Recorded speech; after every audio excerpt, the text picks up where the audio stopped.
The box score told the story before anyone needed to analyze it. Boston was relentless inside. Kelsey Mitchell sliced through defenders, and the Fever as a whole went hard to the rim. That's what happens when you make a conscious decision to dominate the paint. Free throws aren't gifts, they're consequences. Meanwhile, Vegas floated to jumpers and mid-range fadeaways, hoping whistles would save them the way they had in games 1 through 3. When they didn't, the excuses rolled in. Aces players like Jackie Young, Chelsea Gray, and Alysha Clark all ended up with foul trouble. But that wasn't about referees targeting them. It was about Indiana making them defend possessions over and over again. You can't hang in the paint against a locked-in Boston without racking up fouls. That's basketball. Wilson's special whistle comment almost sounded comical considering how this series started. In the first 3 games, Boston couldn't breathe near the rim without a foul being called on her. Kelsey Mitchell's defense on the perimeter, even when picture perfect, got her tagged again and again. Every time Vegas needed a lifeline, the officials gave them one, and Wilson was the biggest beneficiary. She built entire runs on the back of free throws that came from phantom contact. So when the pendulum finally swung back in Game 4 and Indiana got the fair share they had earned all series, suddenly it was a crisis. The reality is that Boston forced Vegas to foul her. Her seals were deeper than ever, her positioning cleaner, and her footwork stronger. By catching the ball close to the rim, she made it impossible for defenders to play without fouling. Those 13 free throws weren't a luxury. They were the direct product of a game plan executed to perfection. Even Boston herself explained it afterward. Focus on early seals, aggressive positioning, and letting the game come to her. That's not favoritism. That's hard work paying off. What really cut through the noise was how Vegas melted down. Becky Hammond, usually cool and calculated, sat at the podium visibly irritated, unable to hide her disbelief. Wilson cracked jokes about Boston's so-called whistle, but anyone watching the game knew the truth. The Fever beat them up on the boards, they punished them inside, and they drew fouls the honest way. Vegas didn't lose because of refs. They lost because Indiana finally flipped the series by playing smarter, tougher basketball, and it wasn't just Boston. Kelsey Mitchell's performance deserves just as much spotlight. 25 points on 9 for 20 shooting, 4 assists, and the kind of fourth-quarter presence that teams dream about. Mitchell's speed and confidence tore through Vegas's defensive schemes. She got downhill, finished tough layups, and knocked down timely jumpers.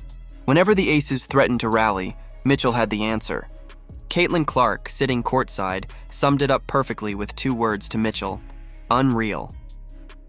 This was the version of Kelsey that Indiana has been waiting for in these playoff moments. The one who doesn't just score, but sets the tone. Lexi Hull might not fill a box score like Boston or Mitchell, but her impact was undeniable. She spent nearly 40 minutes chasing Jackie Young, one of Vegas's most dangerous scorers, and held her in check with sheer grit. Hull finished with 7 rebounds, 4 steals, and endless hustle. Playing through a lingering back injury, she became the symbol of Indiana's resilience. Every loose ball she dived for, every rebound she fought for against bigger players, shifted momentum in Indiana's favor. Those kinds of plays don't grab headlines, but they win playoff games. Odyssey Sims deserves her flowers too.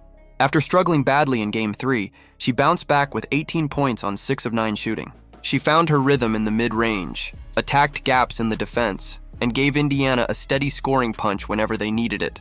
Her resurgence opened up the floor for Boston and Mitchell, forcing Vegas to pick their poison. Shea Petty chipped in with timely baskets and veteran composure, while Nalissa Smith added toughness inside. This was the full team effort Indiana had been searching for, and it arrived exactly when they needed it most. On the other side, Wilson still put up numbers.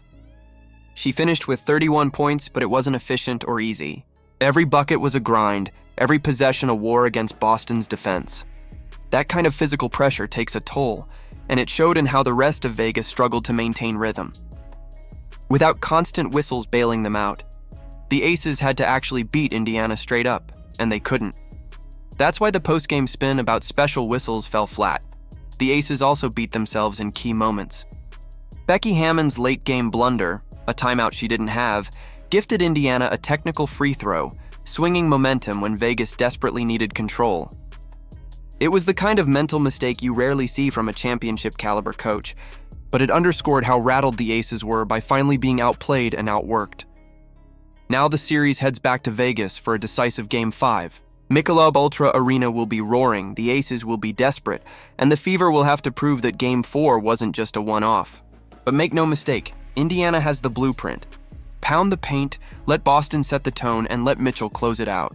Surround them with Hull's defense, Sims' energy, and Petty's steadiness, and you have a formula that can silence the defending champs in their own house.